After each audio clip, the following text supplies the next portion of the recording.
Calme-toi, parle correctement et tout va bien se passer. Ouais, calme-toi parce qu'il y a des gens qui se reposent, etc. On vit pas tous dans un sort. C'est à la raison des Tlemcen. On retrouve un peu tes esprits. Hein. Alors, il y a un sujet, il y a un hashtag, et j'essaie de comprendre. Donc, tu nous as dit que ça venait du Maroc, et ça venait des Sions. Et donc, toi, tu es contre ce hashtag des Tlemcen. Moi, j'aime bien quand tu donnes des vraies informations, Brahim. Tu vois, si tu... Est-ce que, moi, j'essaie de comprendre parce qu'il y a une grosse incohérence par rapport à ce hashtag. Est-ce que toi, tu es pour ou contre ce hashtag? De quoi? Hashtag Maïshradi, moi, je suis contre. Tu es contre, d'accord. Est-ce que tu étais pour le Irak de 2019 ou contre? Le Hirak, bien sûr, j'étais pour. Donc, tu étais Manu Charadi à ce moment-là? Non, ça veut rien dire. Là, le bled, c'est Gim. Non, mais t'inquiète pas, hein, c'est pas je suis Charlie, hein. Non, mais t'inquiète pas. Non, mais attends, à cette époque-là, tu étais Manu Charadi.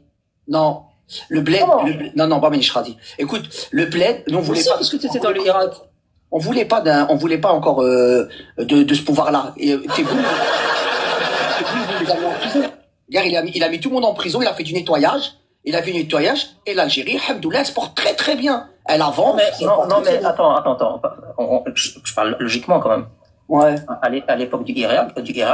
Ouais, mais tu comprends pas ce que c'est le Irak, tu sais pas ce que c'est dans ta tête. Un mouvement de manifester, tout ça. C'est un mouvement de contestation. Ouais, mais vous pouvez pas contester. Les Algériens, si, on peut comprendre. Non, vous pouvez pas. C'est pas vrai.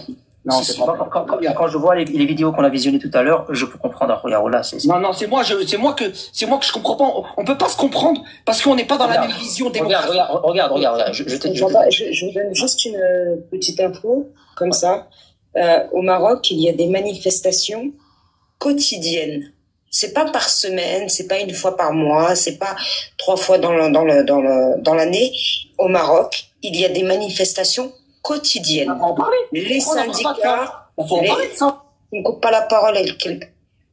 Vous avez des syndicats, les syndicats d'infirmières, les syndicats de médecins, en fonction d'ailleurs différents médecins, s'ils sont chirurgiens, généralistes, etc. Vous avez des professeurs qui manifestent, vous avez des étudiants qui manifestent, vous avez tout un tas de manifestations au Maroc au quotidien et pas seulement une. Hein. Il y en a plusieurs dans toutes les villes. Vous avez des manifestations pro-palestiniennes, vous avez des manifestations pour X ou Y raison. Au Maroc, c'est parfaitement toléré de manifester. Eh ben, si c'est toléré, les manifestations, il y a des manifestations, donc il y a des choses qui vont pas, c'est pas la Suisse alors. Faut en parler. Mais je vois, vous parlez même pas de les gens qui manifestent, les pauvres. Il faut parler de leurs revendications. Parler de leurs revendications.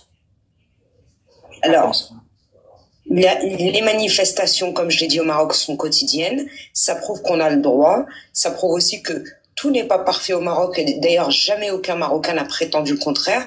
Mais nous avons décidé de parler de l'Algérie.